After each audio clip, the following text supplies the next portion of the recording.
Hello, History 362. So today we're going to be talking about the age of Antigonus the One Eyed. So in last lecture, we sort of had a number of liquidations, Game of Thrones style, Olympias, the mother of Alexander, dead, Philip Aridaeus, the half-brother of Alexander, dead. And we ended when Antigonus the One Eyed, who had started off as the satrap of Phrygia and now has put together effectively an empire that somewhat replicates the Achaemenid Empire. But Antigonus the Optimus has succeeded in defeating Eumenes of Cardia, aided by an alliance with Cassander and Ptolemy.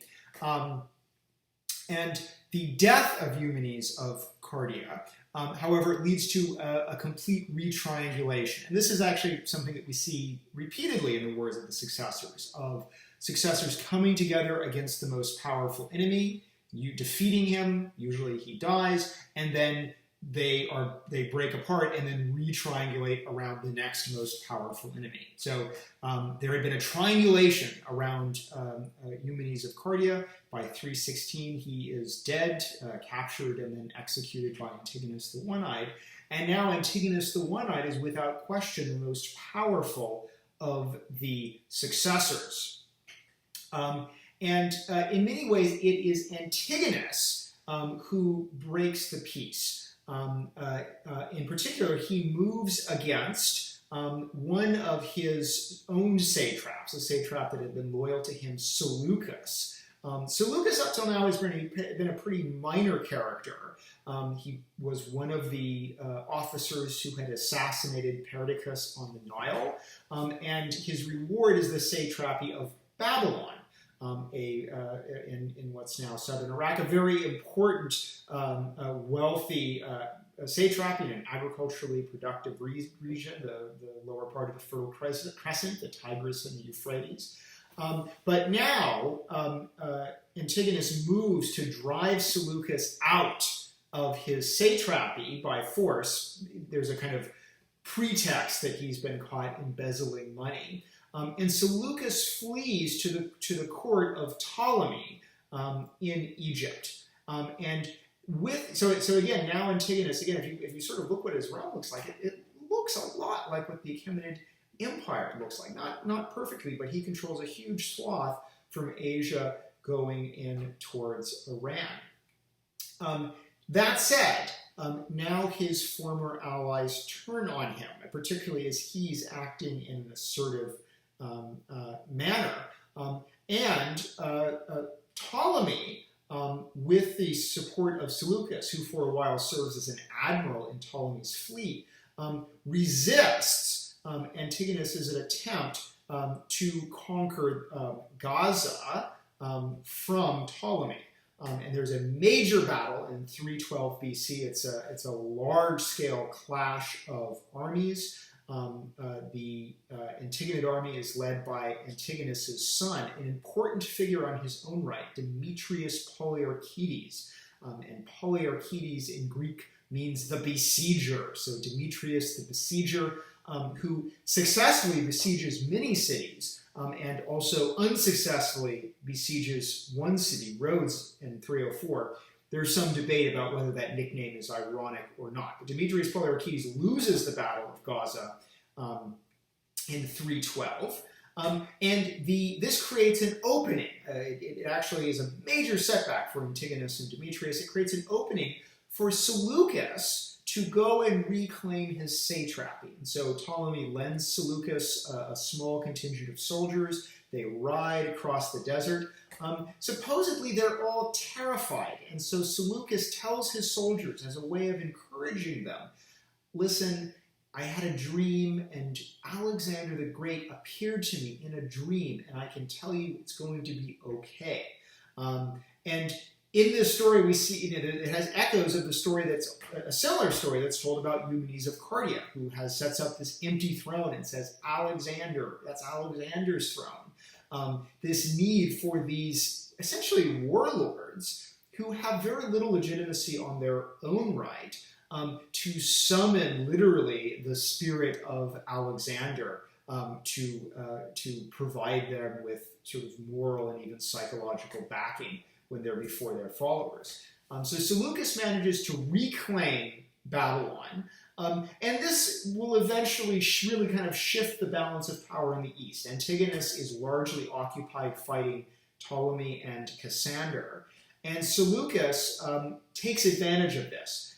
He realizes that there isn't a lot of focus being paid to the far eastern satrapies, although in around 308, Antigonus does fight Seleucus over Babylon, briefly reoccupies Babylon, but is forced to withdraw. And so Seleucus turns east, and he goes on a big eastern campaign where he essentially mops up these neglected eastern satrapies that had sort of been under Antigonus' sway, but now, because of this campaign, are become loyal to Seleucus. Seleucus goes into India and has a diplomatic meeting with an Indian dynast named Sandrakatas, probably Chandragupta, who is in the process of his own empire building in this area that has just been left wrecked by Alexander the Great's campaigns. Seleucus says, I'll tell you what, this region was claimed by Alexander the Great. It's now claimed by me as my successor, but I'm willing to cut a deal. I will leave and go back over the Hindu Kush if you have something to offer, maybe war elephants. And supposedly he gets 500 war elephants in exchange for agreeing to take his Macedonians and go back home. So now Seleucus has the largest elephant corps of any of the successors. This is going to be a military advantage. And the elephant is also going to be an important, well, everyone will eventually come to use war elephants. The elephant is going to be an emblem that's particularly associated with the Seleucids, as Seleucus, spoiler alert, is successful in establishing a dynasty. So Seleucus, therefore, having had a very successful, essentially an anabasis in the east, returns and goes from being, again, just the satrap of Babylon to being a major player in this coalition against Antigonus and Demetrius. Now, something else very important has happened in the meanwhile. We're not quite sure when. Maybe around 309, although the exact date is disputed. And indeed, a lot of our dates in this period are soft, uncertain. We get one date in the sources, but a different date in, say, a cuneiform tablet. So this is a period where our chronology is sometimes a little shaky. But this is disputed because it happens in secret. Cassander has Alexander IV executed, or murdered is probably the better term. It's not there's no judicial pretense. It's like the Princes in the Tower. It's a straight up secret murder. Now, the reason for doing this is probably that Alexander IV has been tolerated up till now as long as he is a boy, because the Cassander can claim to be a regent, and there's still sort of the fiction that everyone is simply a governor or satrap or general of this king. That being said, Cassander in particular, and no one knows what will happen as this boy gets older. Is he happy to remain a puppet, as he has been up till now? Or will he show some of the cunning and savagery and violence of his father, Alexander the Great? Cassander doesn't wait to find out. He murders Alexander IV, and with that, the line of Alexander, the Argead line of Macedonian kings, is extinguished. So on one hand, this means that the crisis of legitimacy only continues. All of these guys who control territories do so effectively as warlords, even as they try to hearken the kind of symbolic mist of the dead Alexander the Great. But there is now no Argead king of Macedonia. This, however, also creates some opportunities. Again, the death happens at some point between, let's say, 311 and 309. Now it opens up the door to these warlords, previously governing as generals or satraps, to actually proclaim themselves king.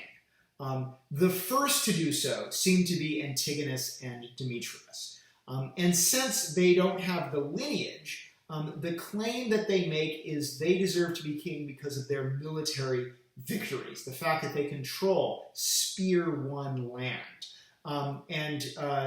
Demetrius and Antigonus proclaim themselves joint king. They're going to be signing. Antigonus is clearly the senior king as the father, but Demetrius is crowned alongside him. And by crowned, the symbol of kingship is a diadem, a strip of fabric worn tied around the head.